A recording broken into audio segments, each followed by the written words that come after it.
Thursday morning and welcome to Korea Today, brought to you live from Seoul. Bad weather brings down a twin-engine Lao Airlines passenger plane into the Mekong River, killing all 49 passengers on board, most of them foreign tourists, including 3 South Korean nationals. Foreign investors continued their buying spree in the Korean market, tying the previous record set some 15 years ago. We'll have an expert joining us later in our program. And more nuclear reactor parts are found to be defective. Details coming up on In Print. Seoul Cyberspace conference starts today. We'll tell you what's on top of the agenda and the keywords in this year's conference. A new development overnight, the U.S. Senate strikes a deal to end a partial government shutdown. What repercussions would this have on the Korean economy and the bourse?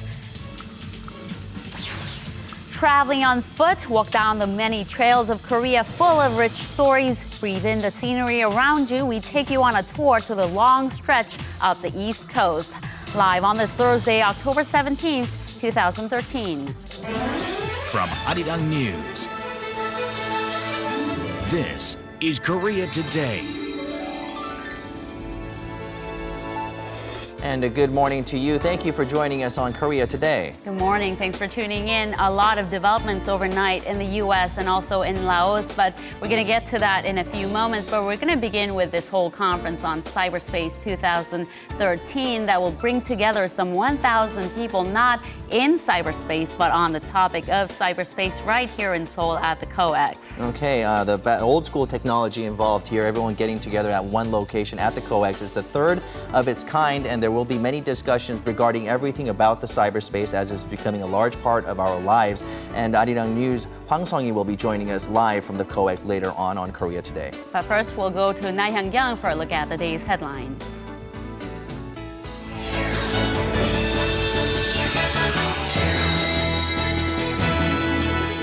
Now, 3 Koreans were among the 49 passengers and crew members who were killed Wednesday local time in Laos after a Lao Airlines plane crashed into the Mekong River. Officials say the passenger plane crashed while attempting to land in bad weather at Pak Se Airport near the border with Thailand. The Laotian Transport Ministry released a statement saying there was no word of survivors and that the crash was being investigated, with the airline hoping to announce any further findings on Thursday. Among the 49 were 22 Laotian passengers and cabin crew, 7 French, 5 Australians, and 3 Koreans. Now, Korean embassy officials have identified the 3 as Lee Jae-sang and Lee Hong-jik, both male in their 40s, and Lee Gang-pil, a businessman in his early 60s. 2 of the country's nuclear reactors that were scheduled to be built by next year have been found to contain control cables that failed to meet qualification standards. We will come up with every possible measure that we can take on the company level to swiftly and safely replace the parts. The original target date was sometime between August and September next year, but now some say the construction could be delayed by up to more than a year. The affected reactors are Shingori units number 3 and 4, currently being built in Korea's southeastern city of Ulsan. With the 2 units each having a capacity of 1.4 million kilowatts, experts say the nation may face yet another power shortage disaster next year. A North Korean spy agent has accessed one of South Korea's major IT companies about 200 times over the past year. Seoul's National Intelligence Service says the orders came from Bureau 225 of North Korean Workers' Party, which supervises Pyongyang's operations related to the South. An agent from the North is said to have obtained an ID and a passcode into the network of the South Korean company initialed S from a local employee in China. The NIS says given that the company provides software systems to many public institutions, Pyongyang seems to have aimed at eventually hacking into the South Korean government's network. Seoul Spy Agency added it is looking further into how much information has been leaked so far. And on the economic front, the nation's job market seems to be picking up. Figures from Statistics Korea show the employment rate for people in their 20s grew for the first time in 17 months in September. More than 25 million were hired last month, up more than 460,000 compared to the same period last year. The Finance Ministry attributed the improved numbers to the revived consumer spending ahead of the Chuseok holiday, prompting more jobs to be created in the wholesale and retail sectors. The overall employment rate stands at 60.4% as of last month, a relatively healthy figure by international standards, but still far below the Park administration's target of 70%.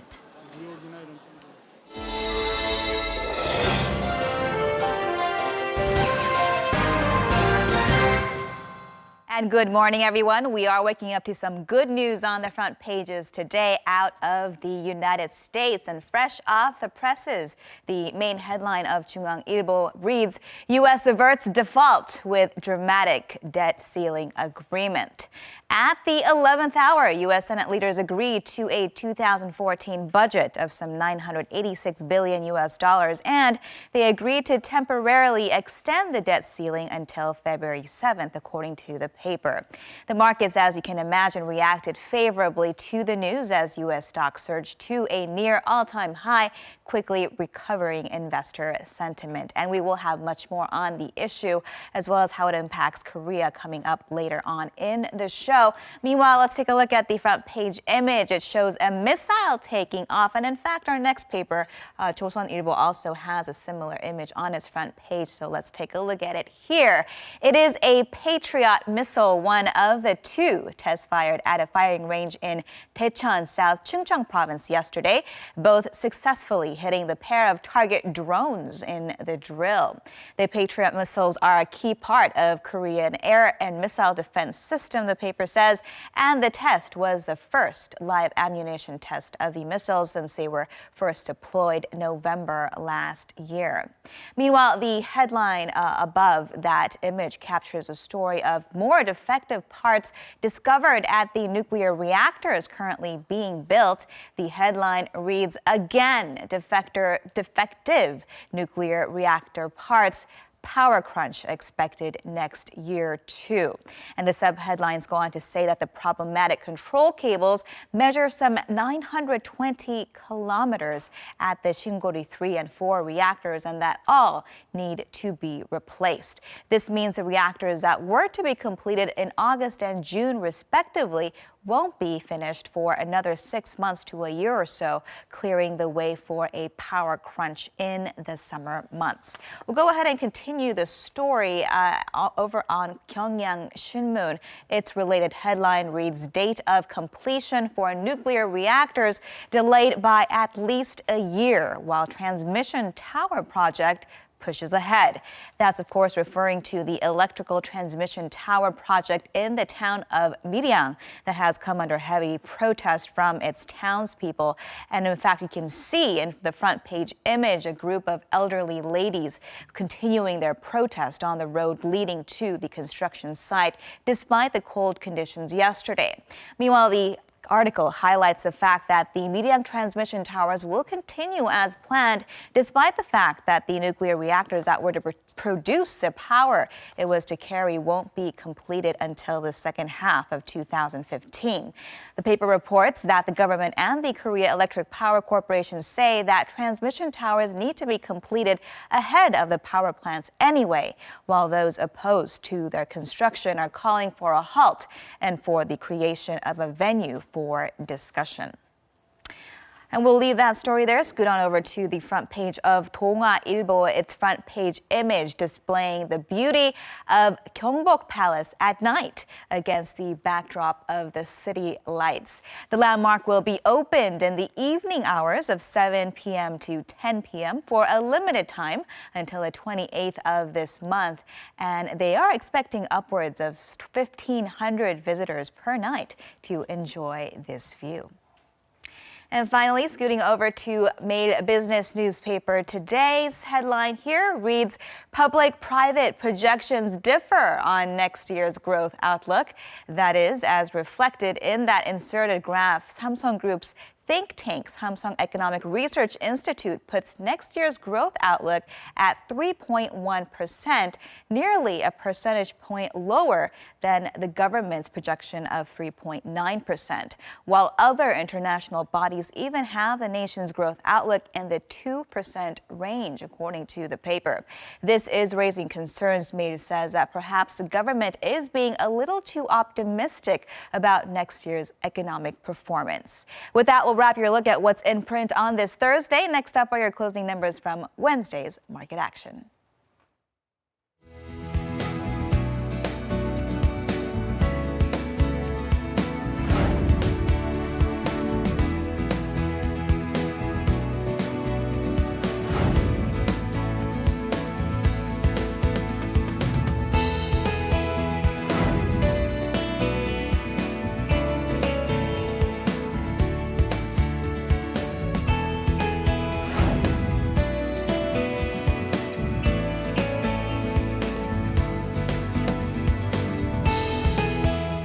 This morning was decidedly colder than yesterday, and we're seeing sub-zero temperatures in Gangwon province. Sub-zero already, and that's right.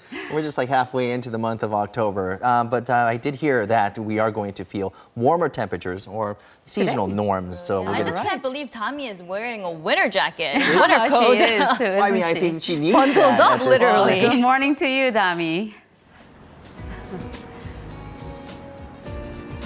Good morning, everyone. Today I'm reporting live from Chunggu, Seoul. You will definitely have to gear yourselves up today because it is colder than yesterday here in Seoul, as lows have dipped down to 6 degrees Celsius. As a matter of fact, some other areas in the nation are seeing sub-zero, temperatures. For instance, Daegwonryong is -2 degrees. Now it looks like these pre-winter conditions are going to linger into tomorrow. So, like I said, definitely gear up and to prepare yourselves for these chilly conditions. But over the weekend, it looks like autumn-like temperatures are bound to return, so we'll just have to cross our fingers for that. All right, with that said, let's go ahead and take a look at the numbers around Korea. Seoul, Daejeon, and Gangneung will rise to 18, Daegu, Gwangju, and Jeju at 19, as Busan will be the warmest at 20 degrees. That's all I have for the weather forecast. I'll be back in the latter half. And as we mentioned at the top of our program, the global conference pertaining to pending issues from the cyber world will take place here in Seoul starting today. And issues such as capacity development and cybersecurity will be discussed over the next 2 days. That's right. It's the biggest gathering of its kind, so it's getting a lot of attention. Let's go right over to our reporter, Hwang Sung-hee, who is standing by at the COEX Convention Center, where the conference will kick off in about 2 hours. Good morning to you, Sung-hee. Good morning. Fill us in on the details.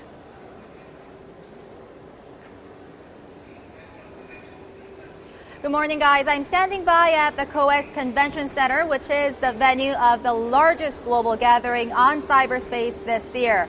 Around 1,600 officials and IT experts from some 90 countries will be attending this year's event to discuss ways to bolster international cooperation in dealing with cyber terrorism. Now, the event is the largest global event to be held in Seoul under the Park Geun-hye administration, so there is a lot of pressure on the government to pull off a successful event. The conference is being jointly hosted by the ICT Ministry and the Foreign Ministry, which highlights that the conference is not just a technology-related event, but also a very important diplomatic gathering as well. The Seoul Conference on Cyberspace 2013 will focus on 6 main issues: economic growth and development, socio-cultural benefits, cybersecurity, international security, cybercrime, and developing nations' capacity building. Now, we've been seeing some difference in opinions when it comes to how much control the government can exercise in cyberspace. For example, countries like the US and those in Europe say that the online community is strictly a neutral space, whereas China and Russia say government power can extend into cyberspace. So the participating countries will be trying to iron out these differences at this year's meeting. Now, the annual conference is the third of its kind, with the previous meetings being held in London and in Budapest. So the British government founded the forum in 2011 to seek common ground across countries on major issues related to cyber technology, such as cybercrime and the social impact of the internet. The Seoul conference will differ from the previous two meetings as it is not only the biggest global event, it not only has the biggest, largest number of participants, but it is also the first time that developing countries have been invited. As a large the digital divide exists between developed and developing countries, participants will be seeking best ways to transfer cyber technologies to the developing nations. On the last day of the meeting, the participants will adopt a so-called Seoul Principle, which will be the first international agreement on the issue of cyber terrorism and cyber technology. And it will outline basically how the international community will tackle the issues related to cyber crimes. So the opening ceremony will take place in less than 2 hours, in about 2 hours' time, where President Park Geun-hye is expected to address the participants on the importance of cybersecurity. Back to you. Thank you, Sung-hee. A lot on the agenda there. There was a reporter, Hwang Sung-hee, reporting live from the COEX Convention Center, the venue of the Seoul Conference on Cyberspace 2013. So it looks like this forum aims to hammer out a more concrete and uniformed international approach to prevent and counterattack cyber crimes. That's right. Cybercrime has been on the rise these days, and there are many news reports of cybercrimes in general. They're an issue of concern for the members of the conference, as well as the members of the internet as well, both small and large scale. The first day of the conference plans to focus on some of the big scale mass attacks that we have seen early this March as well. And the second day of the conference will have some open panel discussions on some of the smaller scale attacks that affects every single one of us. Issues such as phishing, farming, and these scams that are on the rise these days. In Korea, we see them daily, and in this next report, we will get more updates on what kind of attacks there are and what kind of crimes there are.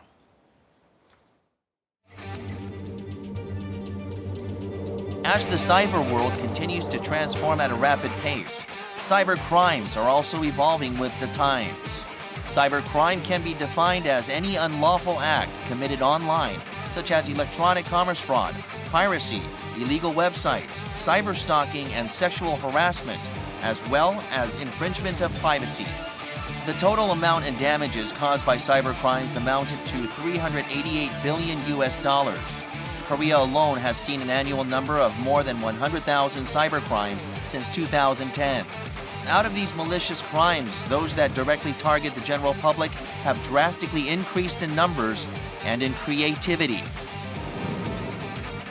Just a few years back, spam messages were used as simple advertisements. However, more recently, these messages are being used to extract important personal information through devious methods like phishing and farming.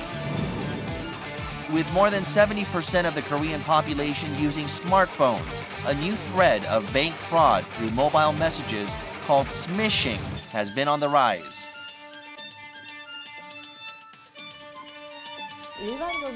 When you click on a smishing message, it gives you a special online address to log in. When that happens, every information on your phone, from pictures, contacts to verification certificates, can be directly relayed to the perpetrator who created the application. This has become a serious problem, as we've received cases where users have had their internet banking information hacked into. Intimate and personal smishing messages, such as false birthday parties and wedding invitations, receipts, as well as public institution notices, are being sent to potential victims.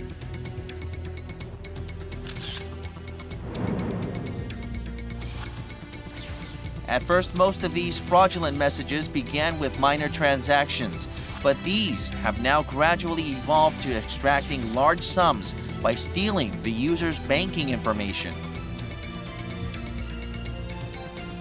Aside from being technologically advanced, these smishing messages will continue to develop even more as they are created to psychologically target the receiver's vulnerable and weak points. Kwon Min-ji fell into the trap of a smishing scam when she clicked on a mobile message from what she thought was from a court. I was just very disturbed. I couldn't believe that a financial transaction was made by just clicking on the link. I was scared and shocked when I found out that by just clicking on the link, the same smishing message will be sent to all my contacts saved on my phone without me knowing. Yang Kwang-seok also received a different smishing message, but the outcome was the same. After I became a victim of smishing, I went to the police station the next day to fill out a report to stop further damages. I was very irritated because even though I was the victim, the whole process was too complicated and long. Many easily fall victim to smishing messages as they are often sent using phone numbers of legitimate public institutions or familiar contacts. Smartphone users can lower the possibility of falling victim to smishing attacks by calling their respective call center operators to either cancel small sum transactions or place a cap on the specific amount for payments. It's important for smartphone users to install vaccine programs on their phones and regularly use them to check if there are any malicious applications. Also, on the Setup menu page, people can choose to uninstall applications with unknown or questionable sources. Although cybercrimes are listed as serious information network and private information breaches punishable by law, because the perpetrators are difficult to trace and concrete evidence hard to round up, realistically, it is difficult to get the conviction even if the suspect is detained. Currently, different governmental agencies are taking action against growing cybercrimes, but to effectively outsmart these tricky, ever-changing cyber criminals, cross-national preventive measures need to be set in place.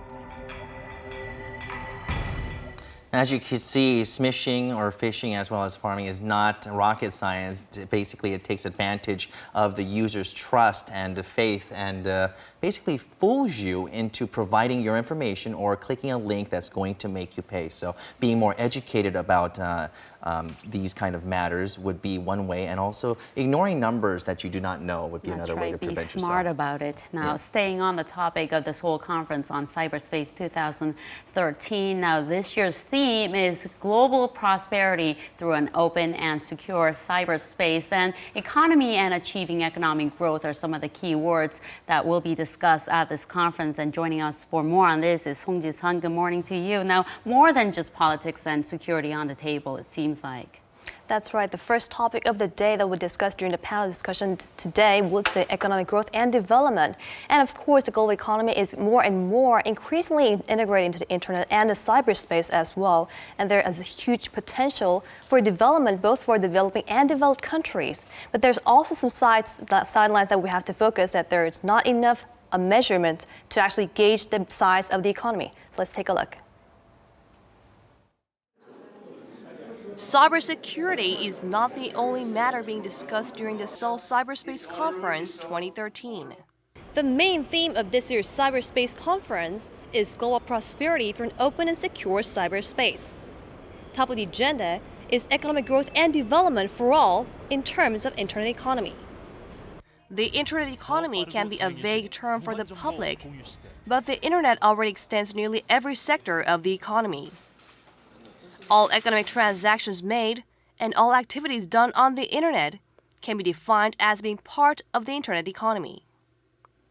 Related industries like software, hardware, and broadband connections also fall in the category.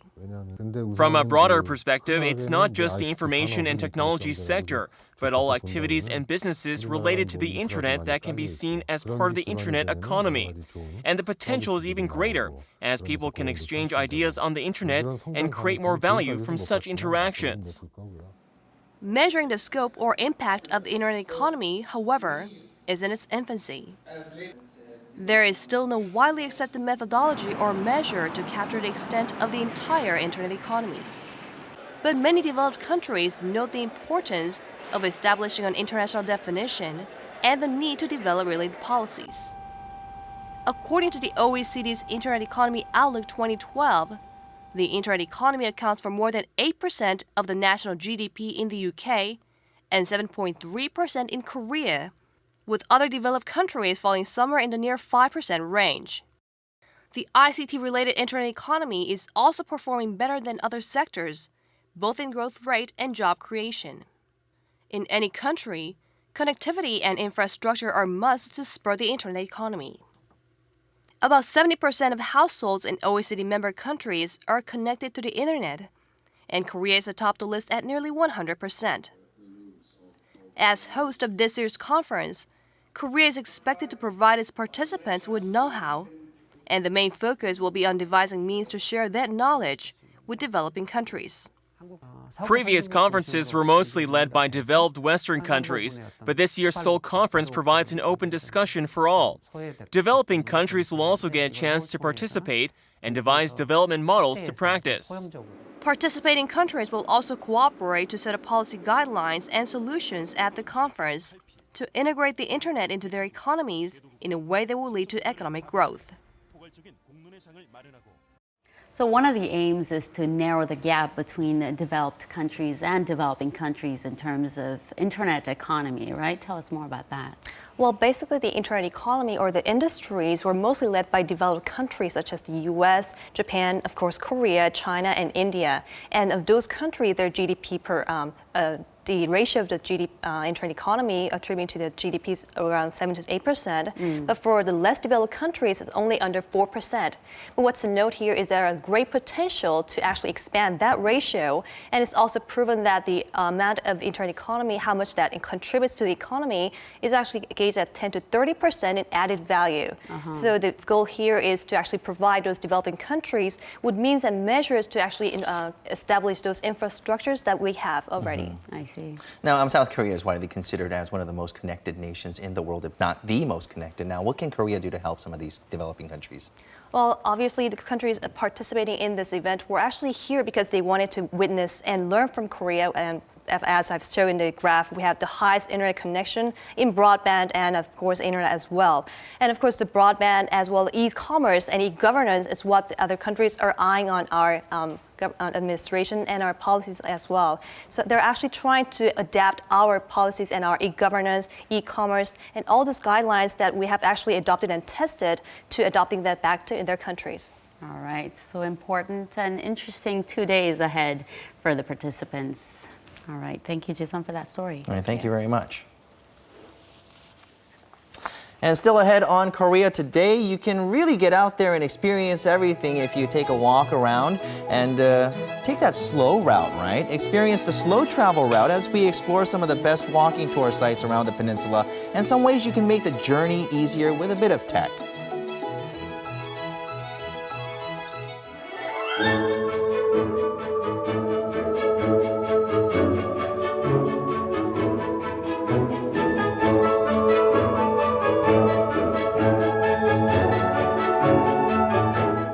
Shares in Seoul edged down a bit on Wednesday, but foreign investors continued their buying streak for the 34th consecutive session, matching the longest net buying spree record set in early 1998. So what's prompting this rally? For that and more, we have Professor Shin Sang-yup from Kyung University joining us in the studio. Welcome to the program, Professor. Well, thank you.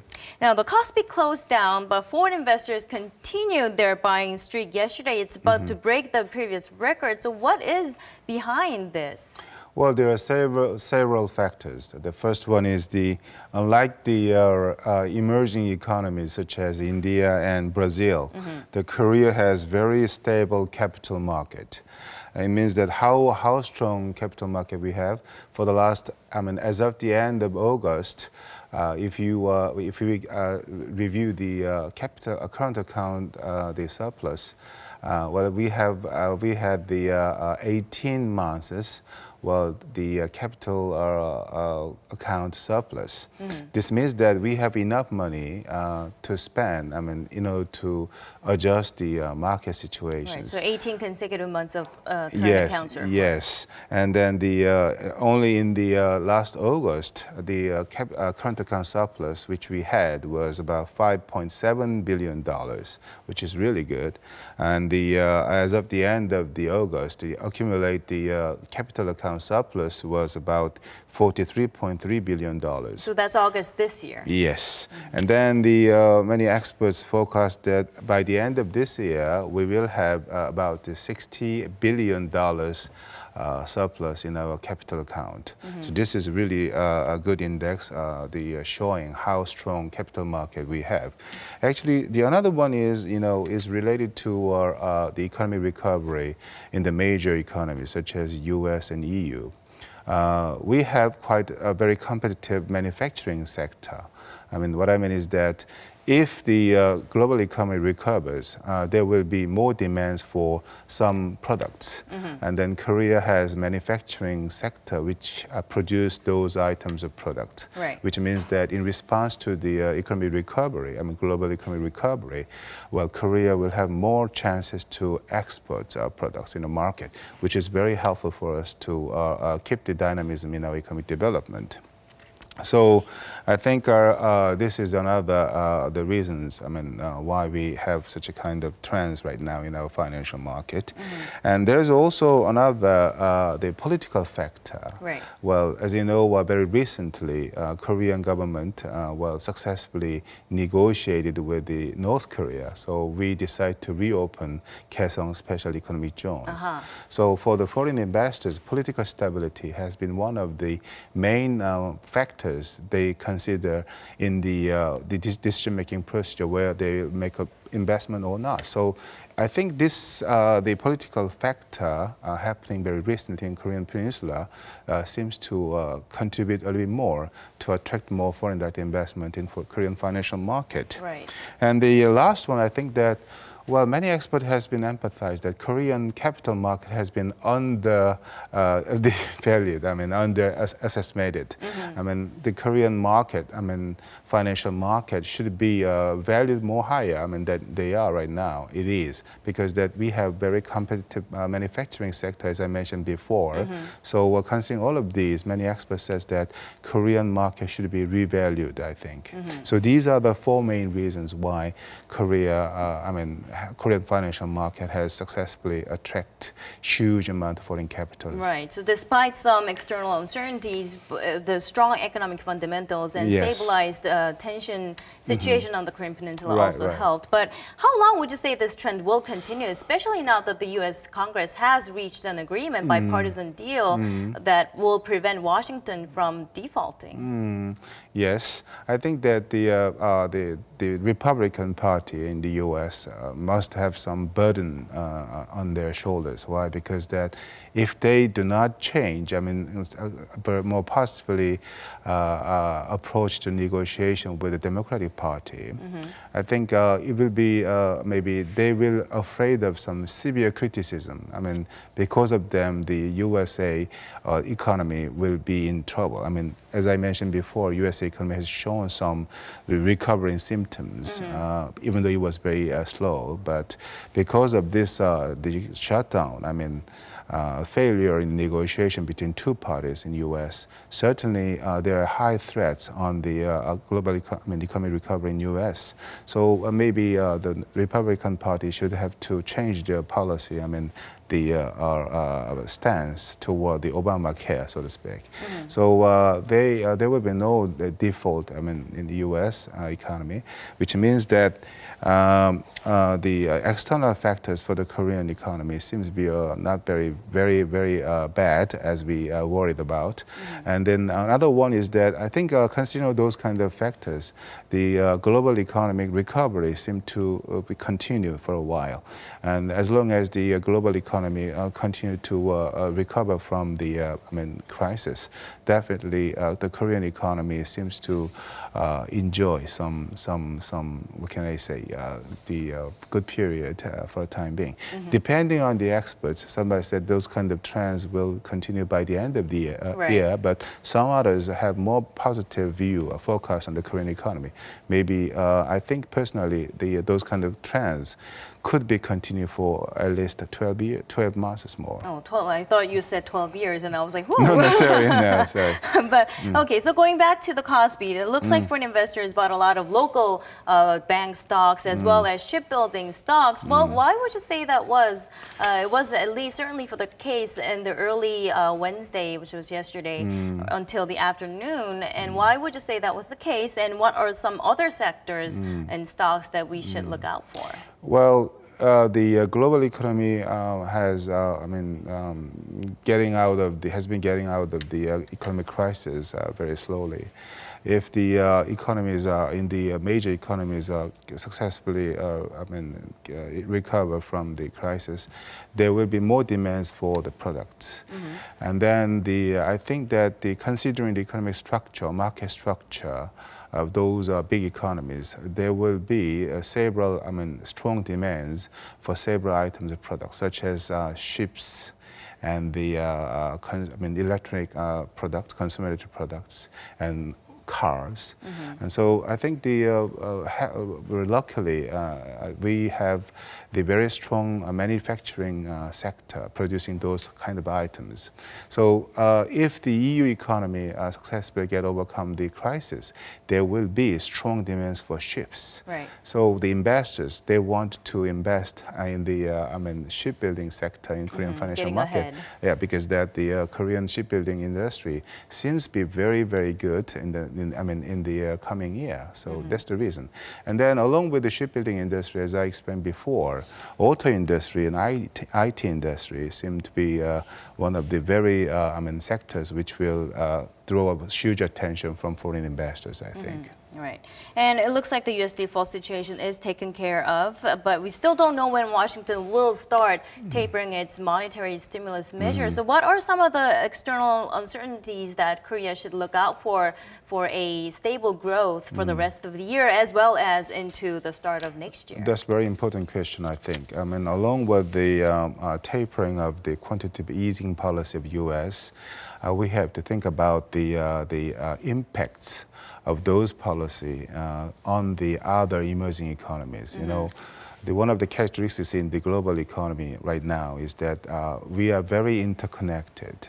So maybe because of the American, the situation they have right now, the tapering of the quantitative easing policy has been delayed, but it will be carried out, implemented in the near future.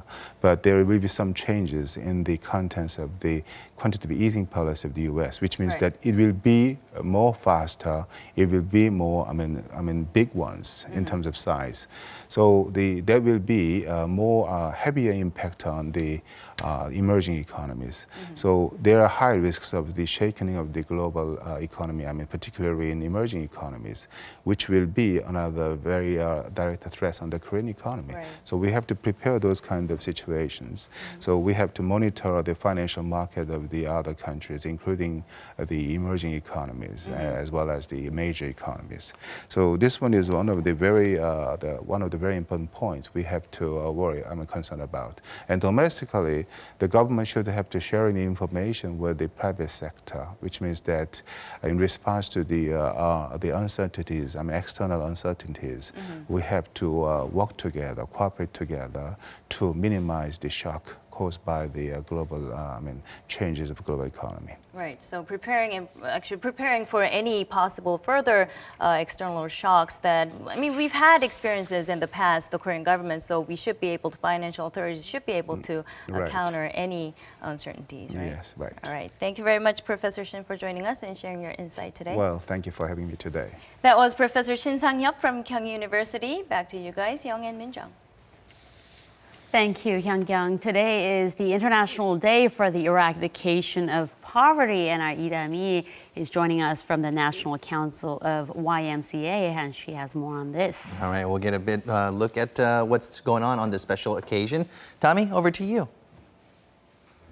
Today is October 17th, International Day for Eradication of Poverty, a day that was approved by the UN.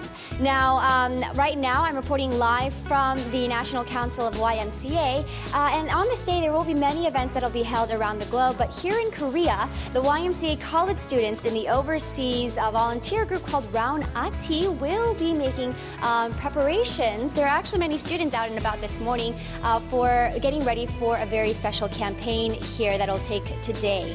Now, Round Ati is a group that focuses on the eradication of poverty and supports peace in different parts of Asia. Now, as of now, Round Ati has been sent out to 7 different countries. There's Bangladesh, Sri Lanka, India, Cambodia, Taiwan, Philippines, and East Timor.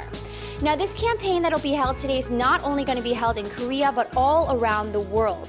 Today has a very deep meaning to, today is a very special day, and it has a deep meaning, and especially to Round Ati. So why don't we go ahead and take some time to talk to them. Hello, good morning. Good morning. So could you go ahead and tell us what Round Ati means? Okay, the Round Ati means in Korea, good friends of Asia. So it is supported by Kookmin Bank and Korean YMCA. So 60 students are being sent to every 7 Asian country every year for 5 days. Okay, so now that we have that across, for today's campaign, it's called the End Poverty Campaign. What message are you trying to get across, and what can visitors find? Yes, we are more focused on the prejudice of Asia in this year. So we have a campaign booth today in the Seoul City Hall station. So you can join in every time you want. And there are many campaigns and programs that everyone can participate in. So we are trying to reduce the prejudice of the Asia.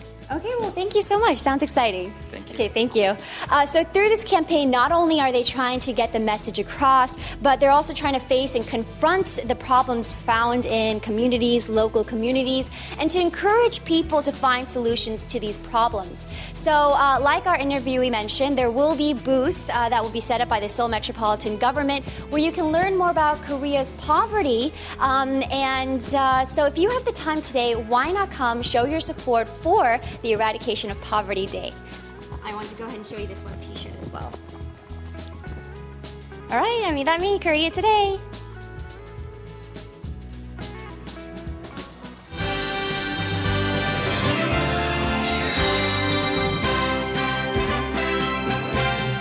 All right, it's time to play ball as we kick things off with Game 1 of the second round of the 2013 KBO postseason between the Doosan Bears and the LG Twins. Now, a sold-out crowd at Jamsil Stadium, so let's take a look at the highlights from Wednesday night.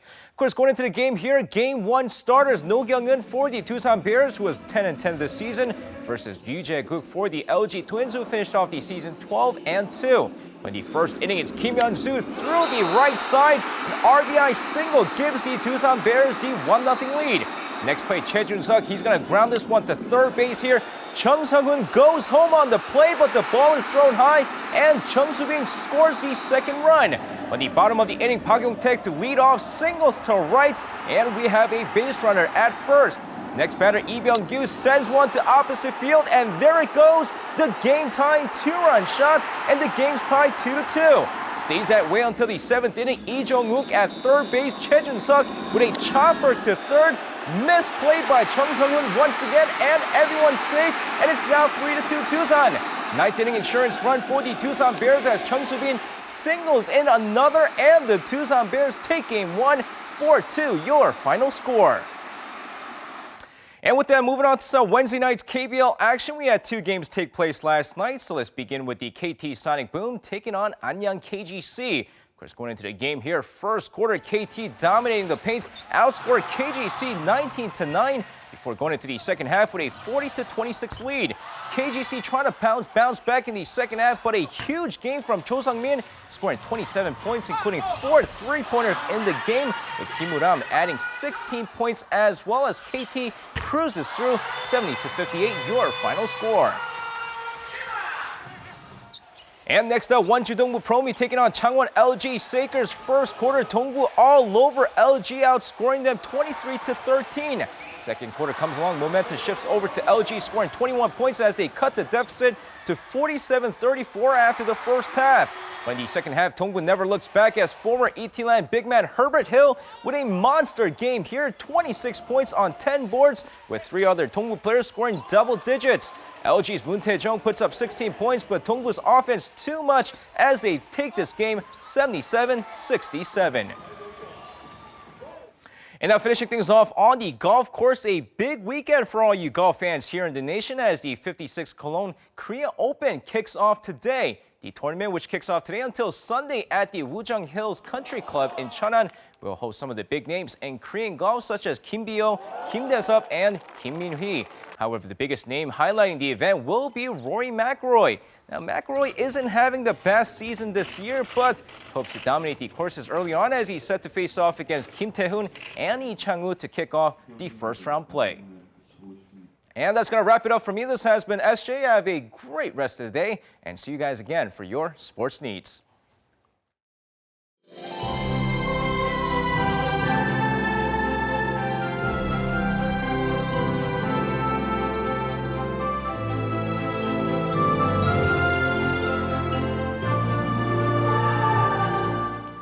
In the last few years, Korea seems to have become a big walking tour destination. My parents are walking, my parents-in-law are walking, everyone's walking around Korea, especially the Tulekkil in Chiri Mountain as well as Olekkil in Jeju. And there's something funny about that. Yes, everyone is walking. I was like, in Korea, everybody is walking. Are you walking? Well, yeah, apparently not enough. But yeah, so these walking trails have become extremely popular. So out with the lazy vacations and in with the walking tours, we'll introduce you to a special one in this next report. When people grow tired of their everyday lives, many get out and follow different paths to experience and find new destinations. So let's head out to quench our thirst for new adventure. This is a remote mountain village in Paju, Gyeonggi Province, an hour away from Seoul. 마을을 걸어서 이렇게 따라 올라오다 보니까 어떤 향이 나는 곳이 있네요. 알갱이가 포도 같은 게. 아우 샤. 뭐 하시는 거예요? 지금 드시면 안 돼요. This fruit, sanmoru, or wild Korean grapes, is the first treat on the trail. This village makes money from its sanmoru cultivation and related activities. 자, 이제 어떤 거부터 시작하면 되나요? 자, 지금부터 잼 먼저 만들게요. 아, 잼이요? 혹시 잼도 있고. 네. 그래서 The place is especially popular among families with children, since most city dwellers can experience grape picking and cooking with it on a regular basis. 산머루 잼입니다. Jam isn't the only thing these wild grapes produce. This village boasts its special sanmoru wine.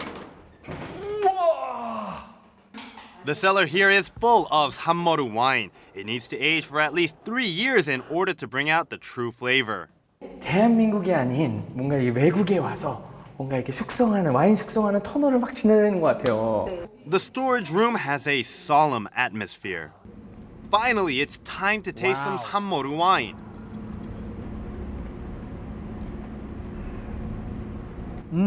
훨씬 더 이게 달콤하네요. 맛있는데요, 이거는? Through this trip, you can communicate with your family and get away from the daily grind and enjoy yourself. This is Mukho, located in the EC region of Gangwon Province. The area is famous for its trail-themed destinations. 동해를 품고 있는 이 무코의 재경이가 도착을 했습니다. 자, 그럼 지금부터 이 길이 들려주는 이야기 재경이와 함께 떠나 보시죠. Haeparanggil starts off at Oryuk Island in Busan and reaches a unification observatory in Gosong, Gangwon Province. This 770-kilometer path is divided into 10 different sections with 50 courses. These special trails along the EC have been designated as paths with stories. 안녕하십니까. 혹시 여기 주민 되시나요? 예. 제가 사실은 이게 이야기가 있는 이 길을 찾아서 지금 이 묵호항까지 왔는데 혹시 그 길에 대해서 좀 아시나요? 예, 잘 알고 있습니다. 그래요? 예. 여기 사신 지 얼마나 되셨는데요? 지금 64년 살고. 64년? 예. 찾았어. So, where in Mukko is this trail? 이게 농골 담길. 이쪽으로 가는. 예. From the lighthouse on the EC to an elderly lady with heavy baggage on her head. Beautiful, descriptive murals feature everything about the village, luring in many intrigued spectators. A regular pair of rain boots is a simple yet essential prop that perfectly shows the life of this village. 밖에도 이렇게 웬 장화가 있나요? 이 바닥이 흙이 맨 물이야. 물이다 보니까 묵코의 이 일화가 뭐라냐면은 마누라 없이 살아도 장화 없이는 못 산다 해서 그 당시에 신고 다니던 이 장화를 지금 이렇게 우리가 정했죠. Thanks to these vivid murals that illustrate the villagers' everyday lives around Mukko Port, more tourists are visiting. 안녕하세요. 이렇게 벽화 보니까 어떤 것 같아요? 다른 벽화들보다 이제 여기 사시는 분들 집을 직접 실제로 이렇게 해놓은 것, 그 생활들을 그려놓은 것 같아서 좀 더 재밌는 것 같아요, 보기에. Tourists can't help but be captivated by the history and various stories of the village on these murals. Following the trail, a 60-year-old lighthouse by Mukko's open seas greets the tourists. Besides being a filming site, the Mukko lighthouse has faithfully stood by fishermen in the region. 이곳이군요. 예, 등대 올라오세요. 이거 들어가도 되는 건가요? 예, 들어가도 돼요. 들어오세요. 네. The view on top of the lighthouse is breathtaking. 옆에 보면 바다가 쫙 펼쳐져 있지. 예. 뒤에는 동해시 전체 시를 다 볼 수 있는 전망대죠. From here, you can see the true beauties of the vast East Sea perfectly aligned with the endless skies. Sometimes, while on the never-ending path, it can be hard to know which way to go. Tuballo is a smartphone application provided by the Korea Tourism Organization that offers tours by theme and region.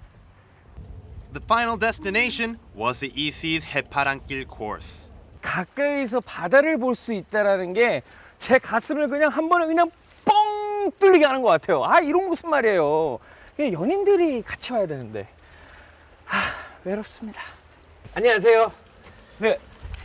제가 지금 저쪽 그 무코에서부터 이 해파랑길을 따라서 이렇게 쭉 오고 있는데 근데 이곳이 지금 어떠한 곳인가요? 여기가 대한민국에서 이 동해안 트레일 중에서는 여기 이 부분이 경치가 가장 좋습니다.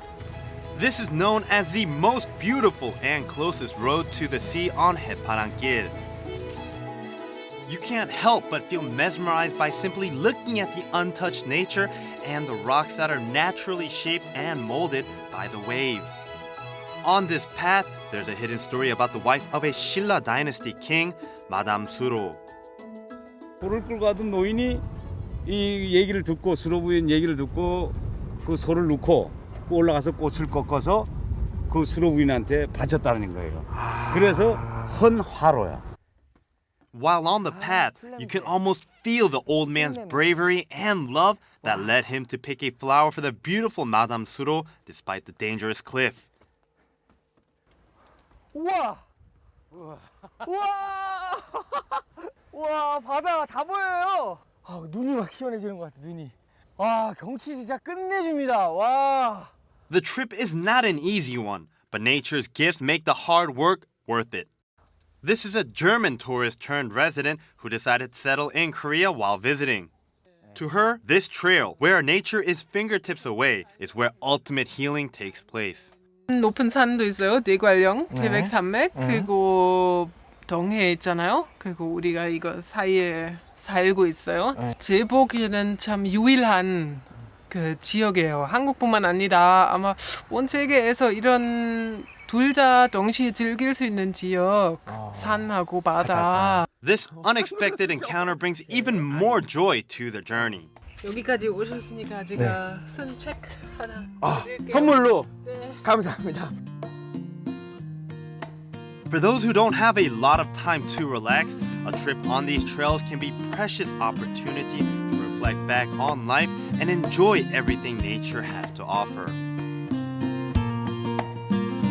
See now Our reporter is walking. See, everyone is walking. Yes, everybody I stand is by my walking. statement. Yes, I am missing out a lot by not walking and being in Seoul. Yeah, you have to start getting out of your car and start walking. It's really that's good right. for That's you. right. So put those legs to work, right? Backpacking can be one of the biggest joys when you're traveling around the country. But you know, walking around the peninsula and taking in everything at that slow pace, and with these new applications and maps to help you out, you can't go That's wrong right. with that.